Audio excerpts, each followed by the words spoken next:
ನಮಸ್ಕಾರ ಸ್ನೇಹಿತರೆ, ಎಲ್ಲರಿಗೂ ಮಹಾವಾಹಿನಿಗೆ ಪ್ರೀತಿಯ ಸ್ವಾಗತ. ಇವತ್ತಿನ ಕಾಳಿಕಾ ಪುರಾಣ ಭಾಗದಲ್ಲಿ ಶ್ರೀಮನ್ ನಾರಾಯಣನಿಗೆ ವರವನ್ನು ಕೊಟ್ಟ ಮಧುಕೈಟಭರೆಂಬ ದೈತ್ಯರ ಉತ್ಪತ್ತಿ ಮತ್ತು ಸಂಹಾರ ಹಾಗೂ ಕಾಮಾಖ್ಯ ದೇವಿಯ ಮಹಿಮೆಯನ್ನು ಹೇಳುತ್ತೇನೆ. ಬ್ರಹ್ಮದೇವನ ಒಂದು ದಿನದ ಅಂತ್ಯದಲ್ಲಿ ನಡೆಯುವ ಪ್ರಳಯ ಕಾಲದಲ್ಲಿ ಶ್ರೀಮನ್ ನಾರಾಯಣರು ಮಲಗಿರಲು ಅವನ ಕಿವಿಯ ಗುಗ್ಗೆಯಿಂದ ಮಧುಕೈಟಭರೆಂಬ ದೈತ್ಯರು ಹುಟ್ಟಿದರು.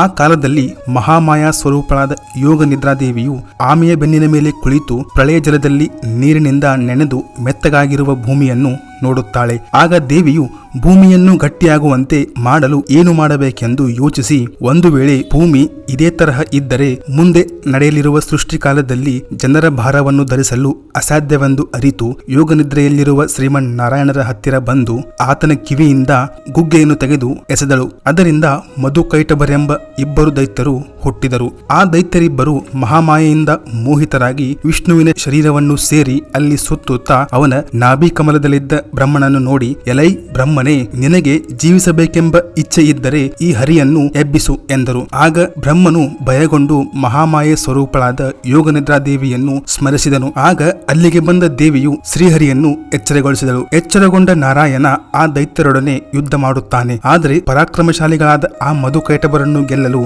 ಸಮರ್ಥನಾಗಲಿಲ್ಲ. ಭೂಮಿಯನ್ನು ತನ್ನ ಹೆಡೆಯಿಂದ ಹೊತ್ತಿರುವ ಆದಿಶೇಷನು ಸಹ ಯುದ್ಧ ಮಾಡುತ್ತಿರುವ ಈ ಮೂವರನ್ನು ಹೊರಲು ಸಮರ್ಥನಾಗಲಿಲ್ಲ. ಬಳಿಕ ಬ್ರಹ್ಮದೇವನು ಅರ್ಧ ಯೋಜನ ಉದ್ದ ಅರ್ಧ ಯೋಜನ ಅಗಲ ಇರುವ ಕಲ್ಲಿನಂತೆ ಗಟ್ಟಿಯಾಗಿರುವ ಪ್ರದೇಶವನ್ನು ಸೃಷ್ಟಿ ಮಾಡುತ್ತಾನೆ. ಆದರೆ ಆ ಕಲ್ಲು ಸಹ ನೀರಿನಲ್ಲಿ ಮುಳುಗಿ ಹೋಯಿತು. ನಾರಾಯಣ ಆ ದೈತ್ಯರೊಡನೆ ನೀರಿನಲ್ಲಿಯೇ 5,000 ವರ್ಷಗಳ ಕಾಲ ಬಾಹುಯುದ್ಧವನ್ನು ಮಾಡಿದನು. ಆದರೂ ಆ ದೈತ್ಯರು ಸೋಲಲಿಲ್ಲ. ಬಳಿಕ ಬಲಗರ್ವಿತರಾದ ಆ ದೈತ್ಯರು, ನೀನು ನಮ್ಮೊಡನೆ ಮಾಡಿದ ಯುದ್ಧದಿಂದ ನಾವು ಸಂತುಷ್ಟರಾದೆವು, ಆದ್ದರಿಂದ ನಿನಗೆ ಬೇಕಾದ ವರವನ್ನು ಬೇಡು ಎಂದರು. ಆಗ ನಾರಾಯಣರು, ಮಹಾಬಲಶಾಲಿಗಳಾದ ನಿಮ್ಮನ್ನು ನಾನು ಕೊಲ್ಲುವಂತೆ ವರವನ್ನು ಕೊಡಿ ಎಂದನು. ಅದಕ್ಕೆ ಆ ದೈತ್ಯರು, ನೀನು ನಮ್ಮನ್ನು ಕೊಲ್ಲುವುದಾದರೆ ಈಗ ಯಾವ ಪ್ರದೇಶದಲ್ಲಿ ನೀರು ಇಲ್ಲವೋ ಅಲ್ಲಿ ನಮ್ಮನ್ನು ಕೊಲ್ಲಬಹುದು ಎಂದರು. ದೈತ್ಯರ ಈ ಮಾತನ್ನು ಕೇಳಿ ಬ್ರಹ್ಮನು ಮುಳುಗಿ ಹೋಗಿದ್ದ ಕಲ್ಲಿನ ಶಿಲೆಯನ್ನು ಮೇಲಕ್ಕೆ ಎತ್ತಿದನು. ಆ ಶಿಲೆಯ ಮಧ್ಯದಲ್ಲಿ ಶಿವನು ಪರ್ವತ ರೂಪವನ್ನು ಧರಿಸಿ ನಿಂತನು. ಬಳಿಕ ನಾರಾಯಣನು ಆ ಪರ್ವತದ ಮೇಲೆ ನಿಂತು ಬಹು ಪ್ರಯತ್ನ ಪಟ್ಟು ಆ ದೈತ್ಯರನ್ನು ತನ್ನ ಎಡತೊಡೆಯ ಮೇಲೆ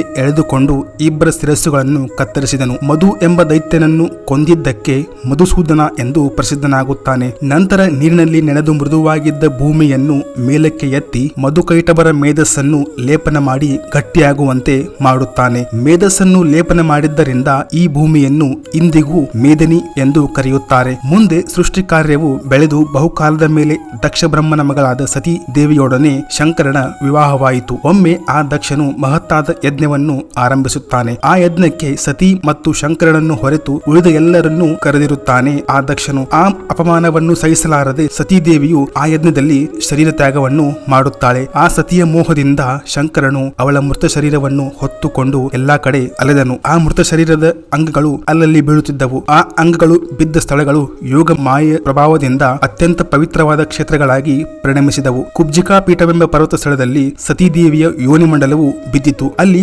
ಮಹಾಮಾಯ ದೇವಿಯು ನೆಲೆಸುತ್ತಾಳೆ. ಕುಬ್ಜಿಕಾ ಪೀಠವೆಂಬ ಶಂಕರನ ರೂಪವಾದ ಆ ಪರ್ವತದಲ್ಲಿ ಬಿದ್ದ ಸತಿಯ ಯೋನಿ ಮಂಡಲದಲ್ಲಿ ಯೋಗ ನಿದ್ರೆಯು ನೆಲೆಸಲು ಆ ಪರ್ವತವು ನೀಲವರ್ಣ ಉಳ್ಳದ್ದಾಯಿತು. ತುಂಬಾ ಉನ್ನತವಾಗಿದ್ದರೂ ಆ ಪರ್ವತವು ದೇವಿಯ ಪ್ರಭಾವದಿಂದ ಪಾತಾಳದವರೆಗೂ ಕೆಳಗಿಳಿಯಿತು. ಆಗ ಆ ಶಂಕರನ ರೂಪವಾದ ಪರ್ವತವನ್ನು ಬ್ರಹ್ಮನು ಧರಿಸಿದನು. ಆತನು ಶಕ್ತನಾಗದೆ ಪಾತಾಳಕ್ಕೆ ಇಳಿಯತೊಡಗಿದನು. ಆಮೇಲೆ ವರಾಹ ರೂಪದಿಂದ ನಾರಾಯಣ ಶಂಕರನ ರೂಪವಾದ ಪರ್ವತವನ್ನು ಧರಿಸಿದನು. ಕೊನೆಗೆ ಆತನೂ ಸಹ ಭೂದೇವಿಯನ್ನು ಅವಲಂಬಿಸಿ ನಿಂತನು. ದೇವಿಯ ಪ್ರಭಾವವೇ ಅಂತಹದ್ದು. ಸಮಸ್ತ ಜಗತ್ತಿಗೂ ಅವಳೊಬ್ಬಳೇ ಕಾರಣಕರ್ತಳು. ಈ ಮೂರು ಪರ್ವತಗಳಲ್ಲಿ ಬ್ರಹ್ಮಶೈಲವನ್ನು ಶ್ವೇತ ಪರ್ವತವೆಂದು, ಶಂಕರ ಶೈಲವನ್ನು ರುದ್ರಶೈಲವೆಂದು ಮತ್ತು ವರಾಹರೂಪಿಯಾದ ಶೈಲವನ್ನು ಚಿತ್ರ ಪರ್ವತವೆಂದು ಕರೆಯುತ್ತಾರೆ. ಹೀಗೆ ಅತ್ಯಂತ ಪವಿತ್ರವು ಕುಬ್ಜಿಕಾ ಪೀಠವೆಂದು ಪ್ರಸಿದ್ಧವಾದ ನೀಲಕೂಟ ಪರ್ವತದಲ್ಲಿ ದೇವಿಯು ಶಂಕರನೊಡನೆ ಏಕಾಂತದಲ್ಲಿದ್ದಾಳೆ. ಆ ಶೈಲದಲ್ಲಿ ಬಿದ್ದ ಸತಿದೇವಿಯ ಯೋನಿ ಮಂಡಲವು ಶಿಲೆಯ ಭಾವವನ್ನು ಹೊಂದಿತು. ಅಲ್ಲಿ ಕಾಮಾಖ್ಯ ಎಂಬ ಹೆಸರಿನಿಂದ ದೇವಿಯು ನೆಲೆಸುತ್ತಾಳೆ. ಆ ಶಿಲೆಯ ಸ್ಪರ್ಶ ಮಾತ್ರದಿಂದಲೇ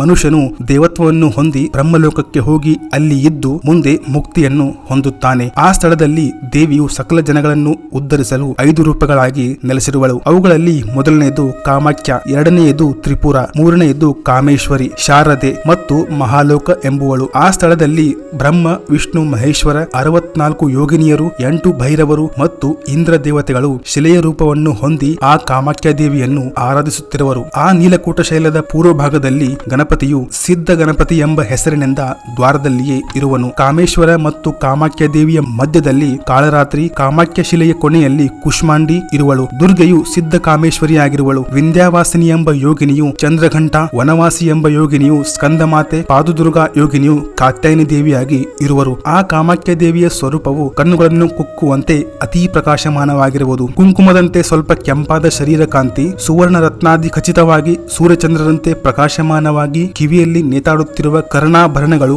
3 ಕಣ್ಣುಗಳು, ಹಸ್ತಗಳಲ್ಲಿ ಶೋಭಿಸುವ ಜಪಮಾಲೆ, ಅಭಯಹಸ್ತ, ವರದ ಹಸ್ತ, ಕೆಂಪಾಗಿರುವ ಕಮಲದಲ್ಲಿ ಪದ್ಮಾಸನಾಸೀನೆಯಾಗಿ ಕುಳಿತು ನವ ಯೌವನ ಸಂಪನ್ನವಾದ ಶರೀರವನ್ನು ಧರಿಸಿ ಪ್ರಕಾಶಮಾನವಾಗಿರುವಳು. ಬಿಚ್ಚಿ ಕೆದರಿರುವ ಸುಂದರವಾದ ಕೇಶರಾಶಿ, ಎದೆಯಲ್ಲಿ ರತ್ನಹಾರ, ಶವದ ಹೃದಯದಲ್ಲಿ ತನ್ನ ಪಾದಗಳನ್ನು ಇಟ್ಟು ವಿರಾಜಮಾನವಾಗಿರುವಳು. ಈ ಪರಮ ಪವಿತ್ರವಾದ ಕಾಮಾಖ್ಯ ದೇವಿ ಹೆಸರನ್ನು ಕಿವಿಯಿಂದ ಕೇಳಿದ ಮಾತ್ರದಿಂದಲೇ ಮುಕ್ತಿಯನ್ನು ಹೊಂದುವನು. ಇದಿಷ್ಟು ಇವತ್ತಿನ ವಿಡಿಯೋದಲ್ಲಿ. ಈ ವಿಡಿಯೋ ಇಷ್ಟ ಆದರೆ ಲೈಕ್ ಮಾಡಿ ಮತ್ತು ಪಕ್ಕದ ರೆಡ್ ಬಟನ್ ಒತ್ತಿ. ನಮಸ್ಕಾರ.